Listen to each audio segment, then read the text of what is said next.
İstihara namazı kандай okулат? İstihara bul namazın özü negizi mındayga gitmiş var. Peygamberimiz istihara duaсын Kur'an үйrөткөндөй жаттатчылы дейт. İstihara duaсын bilgenler var, kol көтөргүлө. Kana istihara duası var, kitap kimdikinde var? Aha. Sizde var ya istihara. Karagılar. Oşol kitapты alasыңар колуңарга. Birinci 2 reket namaz okuysunlar. Birinci reketine Kul el kafirun zamı sürüyor. İkincisi İhlas'ta koşuyorsun.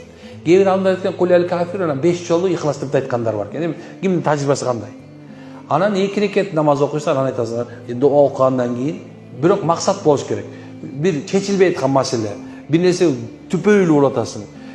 Bирок daha bir nese estetip koşmay barızını oli olmagandan keyin gevir har kanday situasiyalar gelişi mümkün. Mına ошол мезде чече албай калышыбыз мүмкүн да. Эгерде турсаң эле, ошол сен ойлоп аткан нерсе дагы эле жүрөгүңдө болсо, анда ошону кылып аракет кыла бер деген сөз болот. Кээ бирде кызыл, ак, же болбосо мындай кылыш керек да, я Алла, эгерде ушул иш, ушул аял, ушул эркек мен бул дүйнө ахиретиме пайда бере турган болсо, анда мага кошкун, же ушул ишке мага жол ачып бергин да, ушунун белгисин көрсөтүп бер. Я Алла, мен түшүнө тургандай деп Алладан сураш керек экен. Ана Алла Таала бир иншалла бир мындай айтканда мүмкүнчүлүк же болсо бир белгисин берет экен. Бирок бир шарт экен, ошо окугандан кийин бажырашып же болсо кечке телефонго карап отуруп албаш керек да. Ал жерде эмне кылыш керек экен? Телефонду өчүрүп туруп жатышың керек.